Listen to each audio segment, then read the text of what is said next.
Hi friends, నా పేరు Surendra. Welcome back to my channel. ఈ ఎపిసోడ్ చూసాక ఏదో తేడా కొడుతుంది సీనా అని మీకు ఎంతమంది కనిపించింది? ఆ విష్ణుప్రియకి, ప్రేరణకి టూ మచ్ స్క్రీన్ స్పేస్ వచ్చింది. అసలు ఈ సీజన్లో ప్రేరణకి అంటే ఒక ఏదైనా ఈవెంట్ పరంగా కానీ, లేకపోతే ఏదైనా గెస్టులు వచ్చినప్పుడు కానీ, అప్పుడు చూసారా ఒక అవినాష్కి వాళ్ళ వైఫ్కి ఒక డిన్నర్ డేట్, ఆ తర్వాత ప్రేరణ వాళ్ళ వైఫ్కి డిన్నర్ డేట్, ఈరోజు ఏకంగా ప్రేరణ మ్యారేజ్ వీడియో. సో దుమ్ము దులిపేటట్టు స్క్రీన్ ప్రెజెన్స్ వస్తుంది. బట్ ఈ రోజు రావటం ఏంటో మీకు ఏదన్నా తేడా కొడుతుందా? జస్ట్ కమెంట్ చేయండి ఏం కొడుతుందో. రైట్, చాలా క్యూట్గా ఉంది ప్రేరణ వాళ్ళ హస్బెండ్ వీడియో కానీ చాలా బాగుంది. దాంట్లో నో డౌట్ ప్రేరణ చాలా స్క్రీన్ ప్రెజెన్స్ ఎక్కువ ఉన్న అమ్మాయి. సో అంతవరకు సూపర్. గేమ్ పరంగా వచ్చేసరికి ఆమె ఎలా ఉంటుందో మనకు తెలుసు. సో అది మాట్లాడుకుందాం. ఇంకో అబ్జర్వేషన్ చెప్తా, కొన్ని అబ్జర్వేషన్లు చెప్తా ఫస్ట్ వీడియోలోకి వెళ్ళే ముందు. దానికంటే ముందు లైక్ కొట్టు బాబు, నీ సొమ్మేం పోతుంది, నీ సోకేం పోతుంది అన్నట్టు ఒక లైక్ నచ్చిన వాళ్ళ. రైట్, ఇక్కడ లైక్ కొట్టు బాబు అంటే గర్ల్స్ లేడీస్ కొట్టకుండా ఉంటారేమోనండి. ప్లీజ్ మీరు కూడా లైక్ కొట్టండి, ఓకేనా?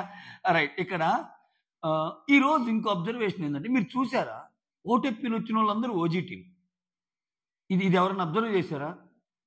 ఓటెప్పిలు రానంత రాయల్ టీం.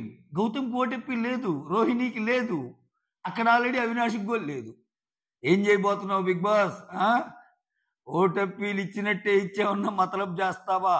లేకపోతే వాంటెడ్లీ రాయల్స్ లో ఎవరికి రానియకుండా చేసి వాళ్ళు ఒకరిని లేపుతావా? ఏమయ్యో బిగ్ బాస్, ఏమనుకుంటున్నావు నువ్వు అన్నట్టు అనిపించింది నాకు. ఎస్, ఇది ఒక అబ్జర్వేషన్ అనమాట. దీనిలో రెండు రకాలుగా జరగచ్చు. ఒక్కోసారి సింపతి కూడా వర్కౌట్ అవ్వచ్చు. అరే వీళ్ళు కూడా ఆడుతున్నారు కదా, ఎందుకు దక్కలేదురా అని ఈ 2-3 అవర్స్లో కూడా ఓట్లు బాగా పడవచ్చు. రోహిణికి కానీ, గౌతమ్కి కానీ, అవినాష్ లేదులే. సో ఏదైనా జరగచ్చు లాస్ట్ మినిట్లో. ఇంకొకటి, గౌతమ్ అండ్ నిఖిల్ గొడవ గురించి మెయిన్ మాట్లాడుకుందాం. అసలు దాంట్లో ఎవరు తప్పు అని అనుకోవాలా? అసలు ఎవరు తప్పు అని అనుకోబల్లా, కానీ నిఖిల్దే తప్పు. ఎంత తప్పు అంటే, ఇతను ఏదైతే చెప్తాడో అది పాటించకుండా ఉండటం, ఓకేనా? సో మొత్తానికి ఈరోజు 2 టాస్కులు జరిగినాయండి, ఓకేనా? సమం చేసేస్తాం. ఫస్ట్ టాస్క్ ఇసుకతో కేక్. ఎక్సలెంట్గా ఆడాడు గౌతము. అంటే గౌతమ్ ఆడుతుంటే ఏ రకంగా అంటే ప్రతి ఒక్కరు ప్రేరణ పడిపోద్దేమోరా అన్నట్టు. Nabeel super, Rohini super. రోహిణి ఏంద్రా నువ్వు పెద్ద పెద్ద ఎన్ని కట్ చేసుకుంటా వస్తున్నావు? అవినాష్ నిన్న టాస్క్ అయితే నిన్న కూడా అవినాష్, అయ్యా గౌతమ్ నన్ను వదిలేరా బాబు ప్లీజ్ రా నాయన అని అంటాడు. సో ఆయన ఆడే టాస్క్లు అది. ఇంకొకటి నేను ఒక చిన్న అబ్జర్వేషన్ చెప్తాను. గేమ్స్ ఆడేటప్పుడు గెలవాలని ఆడతారా, ఎంజాయ్ చేయాలని ఆడతారా, రెండు కలిపి ఆడతారా అంటే ఒక పర్ఫెక్ట్ ఎగ్జాంపుల్ కోట్ చేస్తుంది చూడండి. ఇప్పుడు ఇసుక టాస్క్ జరుగుతుంటుందండి. ఇసుక టాస్క్ ఏంటి? ఆ ఇసుక మీద కేక్, ఆ ఇసుకని కొంచెం కొంచెం కట్ చేస్తా వస్తుంటే ఎవరి టర్న్ వచ్చినప్పుడు ఆ పైన 8 అనేది పడిపోతారో వాళ్ళు ఓటెప్పిల్ నుంచి వెళ్ళిపోతారు. రైట్, అటువంటిప్పుడు జనరల్గా మన మెంటాలిటీ ఎలా ఉండాలా అంటే, ఆడేవాడి మెంటాలిటీ ఎట్టుండాలంటే, ఓయమ్మా నాకంటే ముందు ఇద్దరు పోతారు కదా, వాళ్ళు అయిపోయాక నేను లాస్ట్లో పోవాలన్నట్టు ఉండాలి. ఎందుకంటే వాళ్ళిద్దరు ఎవరికొరు పోతే పడిపోయే ఛాన్స్ ఉంటుంది కదా. ఇక్కడ మీరు చూడండి, ఒక్కొక్కరు కట్ చేసుకుంటూ పోయేటప్పుడు లాస్ట్ రౌండ్లో నిఖిల్ తర్వాత గౌతమ్ వెళ్తాడు, నిఖిల్ తర్వాత రోహిణి వెళ్ళాలి. నాకు అర్థమవుతుంది నువ్వు ఫాస్ట్గా ఉన్నావు అన్నట్టు విష్ణుప్రియ అంటది. ఈవెన్ నిఖిల్ కూడా వెళ్ళరా అని రౌండ్కి నువ్వే వెళ్ళు అన్నట్టు అంటాడు సరదాగా. అంటే అక్కడ నిఖిల్ తర్వాత గౌతమ్ వెళ్ళటం అనేది డేరింగ్ స్టెప్. ఎందుకంటే ఇప్పుడు నిఖిల్ తర్వాత రోహిణి వెళ్తే రోహిణి కట్ చేసినప్పుడు పడవచ్చు. సో అన్ని ఆలోచనలు ఉండవు ఆయన గేమ్ ఆడేటప్పుడు. గేమ్ ఆడాలి, గేమ్ని ఎంజాయ్ చేయాలి, గేమ్లో ప్రూవ్ చేసుకోవాలన్నట్టే ఉంటుంది గౌతమ్కి. నేను చెప్పేది మీకు అర్థమైంది అనుకుంటా. I hope you got my point. So Nikhil తర్వాత ఇప్పుడు జనరల్గా అయితే ఎలా ఉంటుంది, నిఖిల్ తర్వాత రోహిణి తర్వాత గౌతమ్ వెళ్ళాల్సిందే. ఒకవేళ ఆటగాడు అనుకో, నేనే గెలవాలని అనుకునే ఆలోచించే వాళ్ళు అయితే ఎట్లా ఆలోచిస్తారు? ఒకవేళ గౌతమ్ని పొరపాటున సత్యాలకు లాంటి వాళ్ళు వెళ్ళమని, లేదు నాకంటే ముందు రోహిణి ఉంది కదా అంటారు. ఎందుకని? రోహిణి వెళ్ళి అక్కడ అంటే అది పడిపోతే ఆమెకి ఛాన్స్ పోద్ది. సో నేను ఆడటానికి ముందుకు వెళ్తున్నాడు. సో అదనమాట. ఇటువంటి చిన్న చిన్న న్యూయాన్సెస్ పట్టుకోగలిగితే మీరు గౌతమ్ గేమ్ అర్థమైంది అనమాట. రైట్. ఇక్కడ చాలా బాగా అసలు సూపర్ ఆడేవరా అంటారు. ఒక్కొక్కరైతే అసలు అంటే ఆయన ఏంటంటే ఆయన గేమ్ ఆడతానే వేరే వాళ్ళు రిస్క్లో పెట్టే విధంగా ఆడతాడు. అసలు అంటే ఒక పక్క 8 వంగిపోయినప్పుడు కూడా ఆ స్లైస్ని కట్ చేసేవే సూపర్ బంతే. నిఖిల్ బాగా ఆడాడు, ఇద్దరు బాగా ఆడారు. బట్ గౌతమ్ నిన్నటి గేమ్కి ఈ రోజు గేమ్కి గౌతమ్ గేమ్ ప్లాన్కి గౌతమ్ గేమ్ ఆడే విధానానికి ముగ్ధులైపోయారు. అది మనం చెప్పడం కాదు, అది క్లియర్గా వాళ్ళ ఎక్స్ప్రెషన్స్ చూస్తే అర్థమవుతాయి. ప్రేరణ కానీ నబీల్ కానీ అందరూ, ఓకేనా? రైట్, ఇంతవరకు వచ్చేసింది. రోహిణి అవుట్ అయిపోద్ది, వీళ్ళిద్దరు మిగులుతారు. వీళ్ళిద్దరితో రంగు పడిద్ది అనే టాస్క్ పడిద్దండి. ఇక రంగు పడిద్ది అనే టాస్క్‌లో ఫస్ట్ రౌండ్‌లో ఇద్దరు పూసుకుంటా ఉంటారు. ఫస్ట్ రౌండ్‌లో గౌతమ్ చేసిన తప్పేంటంటే, ఆయన కలర్‌ని ఆయన పూసుకోవటం. ఇప్పుడేంటి రెడ్ కలరు, బ్లూ కలర్ అని ఇచ్చినప్పుడు అపోజిట్ వాళ్ళకి పూయాలి ఏదైనా. అంతే కదా! ఓకేనా? గౌతమ్ ఏం చేస్తాడు? తన కలర్ తను పూసుకుంటాడు. తన కలర్ తను పూసుకుంటే వేరే వాళ్ళు నిఖిల్ కలర్ పూసుకున్నప్పుడు అదేమన్నా నల్లిపోయిద్దేమో కనపడదన్నట్టు. But colour కనపడిద్దిగా. ఏదైనా కలరేగా. అది అడిగిద్ది ప్రేరణ సంచాలకుగా. నీ కలర్ నువ్వు పూసుకున్నావంటే ఇక్కడ అబద్ధం ఆడు మళ్ళా. ఇక్కడ గౌతమ్‌లో ఒకడు ఉంది చూడండి. అబద్ధం ఆడు ఏది చేసినా. అవును అదొక స్ట్రాటజీ లాగా అనుకున్నాను. బట్ నువ్వు సంచాలకుగా చెప్తున్నావు కాబట్టి నేను పూసుకోను అంటాడు. Which is very good actually. తప్పు చేసినా ఒప్పుకొని ఒకరి సంచాలక స్థానంలో ఉన్నోళ్ళు చెప్పినప్పుడు దాన్ని కంటిన్యూ చేయకుండా ఉండటం కూడా గేమే. సూపర్ గేమ్ అది. సో, ఆయన చేసిన ఆ ఒక్క చిన్న తప్పు నాకు అనిపించింది. బట్ ఇమ్మీడియేట్‌గా దాన్ని కవర్ చేసుకుంటాడు. ఇంకా మిగిలిన తప్పులన్నీ తప్పు మీద తప్పు ఇతను.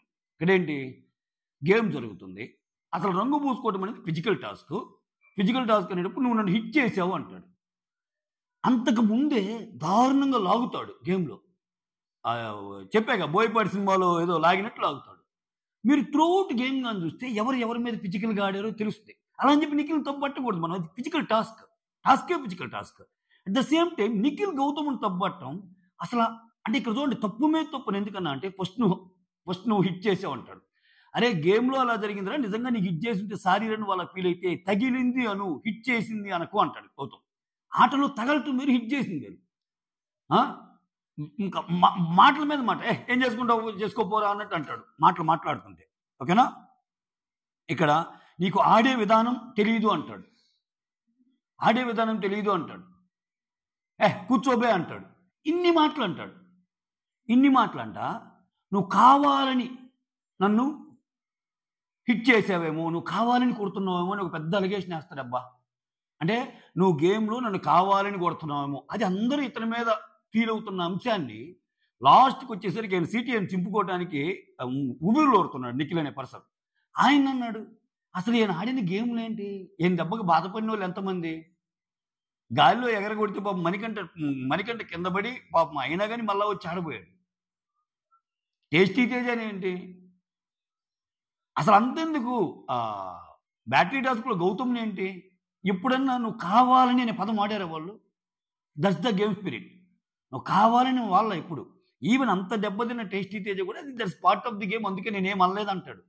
సో నువ్వు ఎగిరెగిరి కొట్టినా, ఎగిరెగిరి దంచినా, ఎట్లా ఇసిరేసినా గాల్లోకి అది గేమ్ పరంగానే అన్నట్టు అర్థం చేసుకోవాలి.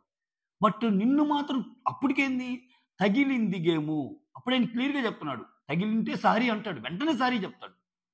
నిన్న ఆయనకి వాడుకున్న విషయంలో కూడా వెంటనే సారీ చెప్తాడు. మళ్ళా ఇంకోసారి కూడా సారీ చెప్తాడు. అనంగా లాస్ట్‌కి వచ్చేసరికి ఇంకా సారీ అంటాడు. ఐయామ్ లిటరల్లీ సారీ నువ్వు అలా ఫీల్ అయితే అంటాడు. ఇక్కడ గౌతమ్ రైజ్ చేసే పాయింట్ ఏంటంటే, నేను తప్పు చేసినప్పుడు మీరు మాట్లాడుతున్నారు కదా! మీరెలా మాట్లాడరు నాకు అన్యాయం జరుగుతున్నప్పుడు అన్నట్టు అంటారు. దాంట్లో తప్పేంటండి? ఆ రోహిణి, అవినాష్ కొంచెం సపోర్ట్ వచ్చారు. మిగిలినోళ్ళు ఏంటి?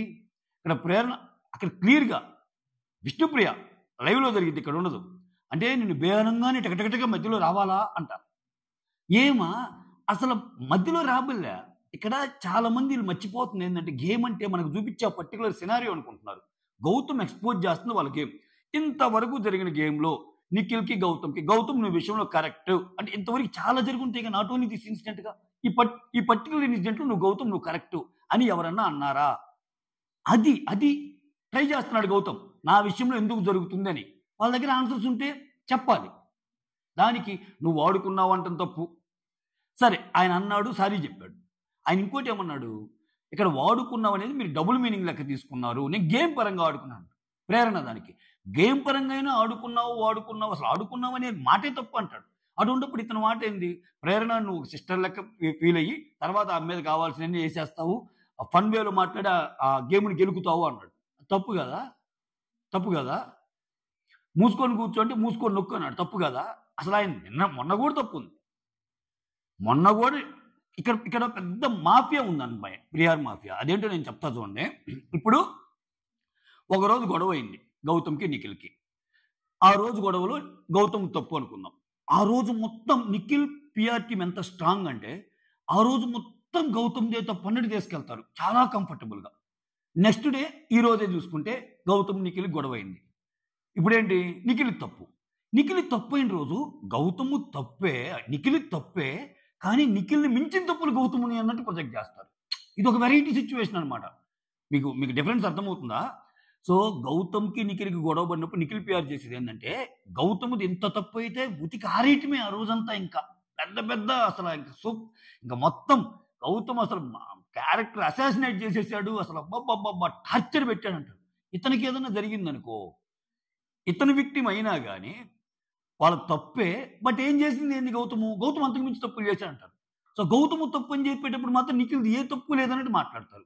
ఇది ఇంకా దీనికి జై జై ధ్వానాలు, జై జై నిఖిల్, జై జై నిఖిల్, నిఖిల్ మా నిఖిల్ అని ఓట్లేయాల.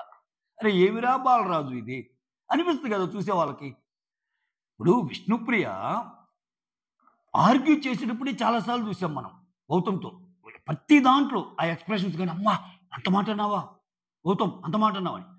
ఏ విషయంలో గౌతమ్ కరెక్ట్ అనింది అంటే, ఒకటి గౌతమ్ హౌస్లో తప్పులన్నీ చేసి ఉండాలి, ఇంతవరకు ఒక్క కరెక్ట్ కూడా చేసి ఉండాలి, కరెక్ట్ కూడా చేయకుండా ఉండాలి. అంతేగా అప్పుడే అన్ని గౌతమ్ తప్పయ్యే. ఏ విషయంలో గౌతమ్ కరెక్ట్ అంది విష్ణుప్రియ? ఏ విషయంలో కరెక్ట్ అన్నారు నవీన్? అంటే నేను చెప్తున్నా, అంటే కొన్ని సిచ్యువేషన్స్లో, అంటే గొడవలప్పుడు నేను చెప్తుంది. విడిగా గేమ్స్లో అందరూ సూపర్ సూపర్ అంటారు, ఈ ఓకే. ప్రేరణ ఎప్పుడు స్టాండ్ తీసుకుంది గౌతమ్కి? ఆయన చెప్పాలనుకుంటుంది అది. సో ఆయన ఉద్దేశం ఆయన బే అన్నందుకు సారీ కాదు అడుగుతుంది, బే అన్నందుకు అరే నేను అడిగితే నా మీదకి వస్తున్నారు కదా. సో అదే తప్పు పక్కన వాళ్ళు చేసినప్పుడు చెప్పాలి కదా. వై ఎందుకు అప్పుడు చెప్పలేకపోతున్నారు? పుల్లేవో నోళ్ళు పుల్లేస్తున్నాయే అని సినిమా డైలాగ్ ఉంటుంది చూడు, అట్లా ఎందుకు అలా? ఇవన్నీ బయటికి వెళ్ళి చూసుకుంటే అర్థమవుతుంది. సో ఇంత క్లియర్గా తప్పు జరుగుతున్నా చెప్పే కదా, పోని నేను చేసిన తప్పు అని. అక్కడ చూడండి నిన్న జరిగిన గేమ్లో కూడా, అరే నువ్వు పర్సనల్గా వెళ్తున్నావు అని అందరూ చెప్పంగానే సారీ అంటాడు. అక్కడ నీకు అలా అర్థమైతే సారీ అంటాడు గౌతమ్, బట్ నా లిటరల్ మీనింగ్ అది కాదు అంటాడు. ఇక్కడ ఈ రోజు ఏంటంటే అసలు ఆయన ఒప్పుకోడు. వాడు హిట్ చేశారు రా అందుకని రా అని మళ్ళీ ప్రేరణను సాక్ష్యం అడుగుతాడు. సంచాలక్ నీకు తెలుసుగా నీకేం జరుగుతుంది అంటే ప్రేరణ ఎవరి వైపు చెప్పిద్ది? అసలు ప్రేరణ ఇన్ని రోజుల్లో గౌతమ్ నీది కరెక్ట్ అని ఇప్పుడు నేను చెప్పగలిగిందా? ఎంత బయాస్డ్ అంటే ప్రేరణ, ఒక చిన్న ఎగ్జాంపుల్ చెప్తాను. ఎంత బయాస్డ్ అంటే, ఒక గేమ్లో గౌతమ్ సెకండ్ వస్తాడు, ఏది బిగ్ బాస్ 8 అని కన్నుది పెట్టేదాంట్లో గివప్ ఇచ్చేస్తాడు. ఎవరు? పృథ్వీ. ఆ గేమ్లో కూడా పృథ్వీ గౌతమ్ ఈక్వలే అంటది. పృథ్వీ గౌతమ్ ఇద్దరిది సెకండ్ పొజిషనే అంటది. అసలు ఆయన వెళ్ళిపోయాడు గివప్ ఇచ్చి. అటువంటి సిచ్యువేషన్లో కూడా నీది సెకండ్ రా గౌతమ్, పృథ్వీ థర్డ్ అని అనలేని సిచ్యువేషన్ ప్రేరణ. అది ఇంకంతకు మించి బయాస్డ్ ఏంటి? అది అర్థం కాదు మనకు చూస్తుంటే. ఈ పర్టికులర్ విషయంలో గౌతమ్ నువ్వు కరెక్ట్ అని ఎప్పుడు అంది ఆమెకు అవసరమైనప్పుడు రిక్వెస్ట్ చేసుకోవడానికి వస్తుంది. అరే ఆలోచించరా నా గేమ్ గురించి. ఆమెకు అవసరమైనప్పుడు నాకు ఎందుకు ఇవ్వలేదని ఫీల్ అవ్వడానికి ఆమె దగ్గర పాయింట్స్ ఉంటాయి. ఎందుకు నా సిస్టర్ లాగా అన్నావు కదండి, ఇవ్వకపోతే సిస్టర్ బాండ్ కట్ అంటుంది. ఇది ఈ కైండ్ ఆఫ్ గేమ్ ఆమెది. సో ఇంకా ఇంత క్లియర్గా తెలుస్తున్నప్పుడు ఇంకేంటి? తప్పు మీద తప్పు. అప్పుడు అన్నాడు గౌతమ్, తగిలింది అని ఒప్పుకుంటా, గేమ్లో తగిలింది అని ఒప్పుకుంటా, కానీ కొట్టావు అని మాత్రం అనొద్దు అని అంటాడు. అబ్బే నువ్వు కొట్టావురా అది ఇది.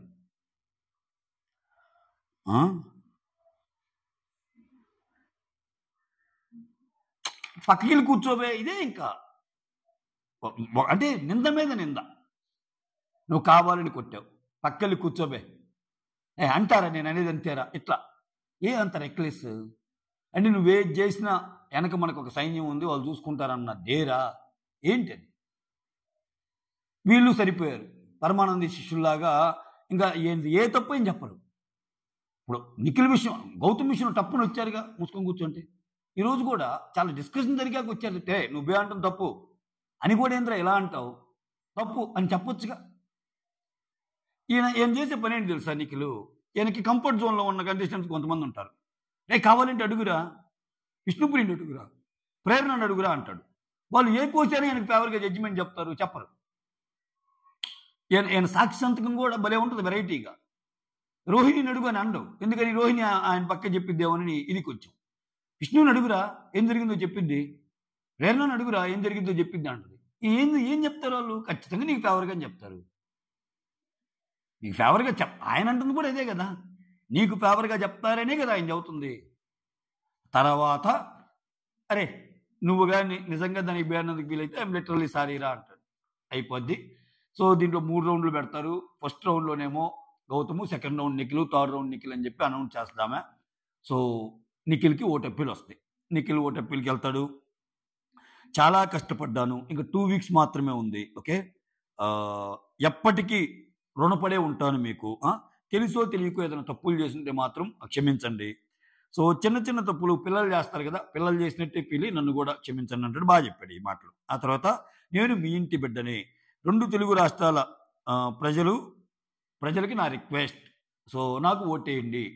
నన్ను విన్నరం చేయండి అని రిక్వెస్ట్ పెట్టుకుంటాడు. ఓకేనా? That is fine. ఈ రిక్వెస్ట్‌లనేది మనం ఎవరిని తక్కువ చేయబడలే. ఎందుకంటే వాళ్ళు ఆడిన ఆటకి వాళ్ళు పెట్టుకునే రిక్వెస్ట్. అది ఆబ్వియస్‌గా ఎవరు కనెక్ట్ అయినోళ్ళు వాళ్ళకేస్తారు. ఆ తర్వాత ఓంకార్ 7 రోజెస్ తీసుకొస్తాడు. ఒక్కోరికి ఒక్కో రోజిచ్చి ఏదో చెప్పమంటాడు. ఆ తర్వాత ఆయన మామూలు గేమ్‌లే. పేపర్ ఒకటి పెట్టి దాని మీద నిలబడి డాన్స్‌లేయండంటాడు. మళ్ళా ఆ పేపర్‌ని ఫోల్డ్ చేయమంటాడు. ఇంకా ఫోల్డ్ చేయమంటాడు. ఇయన్నీ చిన్నపిల్లల గేమ్స్ చిన్నపిల్లల గేమ్స్ ఉంటాయి గదా! అయి పెడతాడు. అయి పెట్టినాక రోహిణి అండ్ గౌతమ్ ఫస్ట్ రోహిణి కాలు ఫస్ట్ పక్కకొస్తది. పక్కకొచ్చాక ఆ తర్వాత నెక్స్ట్ రౌండ్‌కెళ్ళేసరికి విష్ణుప్రియ, నిఖిల్ ఒక పేరు. ఆ తర్వాత నబీల్, ప్రేరణ ఒక పేరు. ఈ గేమ్‌లో ప్రేరణ బాగా ఆడిద్ది మళ్ళా. ఏ మాటకి ఆ మాట చెప్పుకోవాలి. లాస్ట్ రౌండ్‌కొచ్చేసరికి ప్రేరణ ఎత్తుకుంటది నబీల్‌ని. అసలు that shows her physical power. Physical strength. అంతే గదా! చాలా బాగా స్ట్రెంత్ ఉన్నట్టు. ఎత్తుకొని నబీల్ కాలన్నా పోద్ది గానీ ప్రేరణ కాలు అసల పక్కకు గూడా జరగదు. సూపర్ అనిపించింది ఈ గేమ్. సూపర్ అనిపించింది. సో, ప్రేరణ అండ్ నబీల్ గెలుస్తారు. గెలిచినప్పుడు వాళ్ళు విష్ ఒకటి కంప్లీట్ చేయాలి. విష్ ఏంటి? నబీల్ ఏమో ఏమడుగుతాడంటే తండూరి జింగర్ బర్గర్ విత్ ఒక సాఫ్ట్ డ్రింక్ అడుగుతాడు. వేరే ప్రేరణ ఏమడిగిద్దంటే ఒక వెడ్డింగ్ వీడియో అడిగిద్ది. వాళ్ళ వెడ్డింగ్ వీడియో 1 ఇయర్ అయింది కాబట్టి. ఓకే. ఆ తర్వాత ప్రేరణ చెప్పిద్ది. అంటే కొన్ని days back already tandoori burger ఇంట్లోకొచ్చింది. వీడు తినను తిన్నాడు. అందుకని నా నా వెడ్డింగ్ వీడియో అన్నట్టు అడిగిద్ది. ప్రేరణ తండూరి బర్గరే గాదు. వెడ్డింగ్ వీడియో గాదు. ఒకవేళ అంటే నేను సిట్యుయేషన్ వచ్చింది కాబట్టి చెప్తున్నా. ప్రేరణకి ఇంతవరకు చూసిన గేమ్‌లో నాకు అర్థమైంది ఏందంటే, ఎప్పుడు తీసుకుంటది గానీ, ఇచ్చే స్వభావం గాదు. మీకు అర్థమవుతుందా నేనన్నది? అది గేమే. అంటే మనం గేమ్ ఆడుతున్నాం. మనం గేమ్‌లో మనకే ఇంపార్టెంట్ అనుకోవచ్చు. అట్ ద సేమ్ టైమ్ పక్కనోళ్ళకి కూడా అనిపిస్తది గదా! అంటే నేను ఎందుకు చెప్తానంటే, ఈ విషయంలో కరెక్టే. ఈ విషయంలో ఖచ్చితంగా వెడ్డింగ్ వీడియో అనేది ఇంపార్టెంటే. ఆ బర్గర్ కంటే. ఓకే. నేను అలా అంటంలా. ఒకవేళ నబీల్ బర్గర్ అడిగి, ఏమేమో సబ్వేనో, పిజ్జానో అడిగిందనుకో, దానికి కూడా ఏం లాజికల్‌గా రీజనింగ్ చెప్పగలదు. ఆడలా అన్నాడు. సబ్వే అనేది చాలా ఇది గదా! వెజ్ అనేది ఇక్కడ దొరకద్దు గదా! ఇట్లా తన పరిధిలోనే ఆలోచించుకుంటది. తను సులాభం వచ్చే విధంగానే ఆలోచిస్తది. ఈ పర్టిక్యులర్ విషయంలో ప్రేరణ చాలా సార్లు వేరే వాళ్ళ గురించి కూడా ఆలోచించి ఇచ్చింది జనాలకి అని చెప్పుకోవడానికి ఎగ్జాంపుల్స్ ఉండవు కావాలంటే చూడండి మీరు. సో, అది కూడా అంటే గేమ్‌లో ఎప్పుడు మన గురించే థింక్ చేయటం గాదండి. ఒక్కోసారి పక్కోళ్ళని గెలిపించడం, పక్కోళ్ళ కోసం ఆడటం కూడా గేమే. అది జనాలు చాలా కీన్‌గా అబ్జర్వ్ చేస్తుంటారు. ఓకేనా? సో, అది మ్యాటర్ మొత్తానికి వీడియో ఏస్తారు. సూపర్ కపుల్ అనిపిచ్చారు. చాలా, చాలా మంచి బాండ్ ఉంది. సో, ఇంకోటి ప్రేరణ అని ఒకటి అడుగుతారు. ఏమడుగుతారంటే కొన్ని ఇంపార్టెంట్ క్వెషన్స్ చెప్తాను. సో, నువ్వు ఫ్యూచర్‌కెళ్ళి మీ హస్బెండ్‌కి ఏదన్నా సజెస్ట్ చేద్దాం అనుకుంటున్నావా? లేపోతే పాస్ట్‌కెళ్ళి నువ్వేదన్నా నీలో ఒకటి మార్చుకుందాం అనుకుంటున్నావా? అంటే ఫ్యూచర్‌లో ఏముంది ఎప్పుడు నాతోనే ఉంటాడు మా హస్బెండు. నేను పాస్ట్‌కెళ్ళి మాది బీటెక్ ఫోర్త్ ఇయర్‌లో మా లవ్ స్టార్ట్ అయింది. అది కొంచెం ఎర్లీగా చేసుకుంటాను. అంటే ఫస్ట్ ఇయర్‌కెళ్తాను. ఫస్ట్ ఇయర్‌కెళ్తే ఇంకో 3 ఇయర్స్ స్పెండ్ చేయొచ్చు కదా! అన్నది చాలా క్యూట్ అనిపించింది. ఆ తర్వాత తిన్నడుగుతాడు ఒక క్వెషన్. నిఖిల్‌ని అడుగుతాడు. సో, నిఖిల్‌ని ఏం క్వెషన్ అడుగుతాడంటే, "నీ పార్ట్నర్ కోసం ఏదైనా ఒక క్వాలిటీని నువ్వు అరేంజ్ చేద్దాం అనుకుంటున్నావా?" అన్నట్టు అడిగితే, సో, కొంచెం అగ్రెసివ్ అనే క్వాలిటీని అరేంజ్ చేద్దాం అనుకుంటున్నాను. Getting irritated. ఇరిటేట్ అయ్యే క్వాలిటీని కూడా ఇది చేద్దాం అనుకుంటున్నానని చెప్తాడు. ఇంకా నిఖిల్‌ని లవ్ గురించి ఏ క్వెషన్ అడిగినా ఇంక బయటికి కనెక్ట్ అయిపోద్ది. సో, అందుకని ఇటువంటి క్వెషన్స్ నిఖిల్‌ని అడిగేటప్పుడు ఈగర్‌గా వెయిట్ చేస్తా. ఇప్పుడు చూడండి అందరిని క్వెషన్‌లు అడిగాడుగా నేను నిఖిల్‌ది ఎందుకు చెప్పా? ఆ టాపిక్‌లో కనెక్ట్ అవుతారు ఎక్కువ మంది. సో, ప్రేరణది ఎందుకంటే ఆమెకు ఒక లవ్ స్టోరీ ఉంది. వీడియో చేశారు. ఇంకా గౌతమ్ అనుకో ఏదో పాట పాడమన్నారు. రోహిణిని ఏదో పాట రోహిణినేమో ఒక మంకీలాగా, యానిమల్‌లాగా యాక్ట్ చేయి లవ్ ప్రపోజ్ చేయటం అన్నారు. విష్ణుప్రియకేమో నీ నీ బాయ్ ఫ్రెండ్ అదే నీ పెయిర్ ఒకవేళ సడన్‌గా ఒక వెజిటబుల్‌గా మారతామంటే ఏంటంటే బెండకాయ ఉంది. ఎందుకంటే బెండకాయ, గుండెకాయ, బెండకాయ, దొండకాయ ఏదేదో ఏదేదో చెప్పింది. ఆమె ఫిలాసఫీ ఆమె. తర్వాత ఒక్కోటి చెప్పారు. ఓకేనా? ఇంక నబీలేమో ఏదో స్వీట్ కావాలనో ఏదో అన్నాడు. ఇట్లా, ఇట్లా ఎండ్ అయిపోయింది. మొత్తానికి ఇదండి. సో, నాకైతే తప్పు మీద తప్పు చేశాడేమో నిఖిల్ అన్నట్టు అనిపించింది. దాంట్లో నో డౌట్. ఇంక దాన్ని మసిబూసి మారేడుకాయ చేసుకోవడానికి ఆయన ఏం చెప్పినా తప్పు తప్పే గదా! సో, ఇంకోటేంటంటే ఆ తప్పుని ఖండించకపోవడం కూడా తప్పే. ఖచ్చితంగా తప్పే. సో, ఇక్కడ ఆ ఒక్క పర్టిక్యులర్ సీన్ కాదండి. అటువంటి ఎగ్జాంపుల్స్ మనకు బోలెడన్ని దొరుకుతాయి. సో, అట్‌లీస్ట్ వాళ్ళు కరెక్టు. ఇప్పుడు చూడండి వాళ్ళ దగ్గర ఆన్సర్స్ ఉండవు చూడండి. ఇప్పుడు గౌతమ్ ఒక ఒక ఒక నిందే ఏసాడనుకుందాం వాళ్ళ మీద. గేమ్‌లో ముందుకెళ్ళటానికి గేమ్ ప్లాన్‌లో భాగంగానే ఒక నిందేసాడనుకుందాం. అంటే ఒకసారి ఈ సినారియో కూడా మాట్లాడుకుందాం. ఏసినప్పుడు వాళ్ళ దగ్గర ఎగ్జాంపుల్స్ ఉంటాయి. గౌతమ్ నువ్వు అలా మాట్లాడకు. ఆ రోజు నీకు వేరే వాళ్ళకి గొడవైనప్పుడు మేము నీ పక్క సపోర్ట్ తీసుకోలేదా? ఆ రోజు నీకు ఆ అమ్మాయికి గొడవైనప్పుడు నీ పక్క సపోర్ట్ తీసుకోలేదా? ఆ రోజు నీకు ఆ అబ్బాయికి గొడవైనప్పుడు నీ పక్క సపోర్ట్ తీసుకోలేదా? ఇటువంటి ఎగ్జాంపుల్స్ ఉండవు. చెప్పలేరు గూడా. ఎందుకంటే గౌతమ్ అనే పర్సన్ సపోర్ట్ చేయలే ఎవరు. So, that is what he is trying to convey. అది నిజమే గదా! నిజాన్ని నిర్భయంగా మాట్లాడటానికి ఎందుకు? మాకిక్కడ బాండ్స్ ఉన్నాయి. ఆయన వచ్చినప్పటి నుంచి సోలో అంటున్నాడు. ఆయనకెందుకు జేయాలి? మా అనుకునే వాళ్ళకి జేస్తాం. స్ట్రెయిట్ ఆన్సర్ ఇచ్చినట్టయినా అయింది అట్టంటే. సో, అదనమాట. So, that's all. Thank you so much. Signing off. Me Surendra.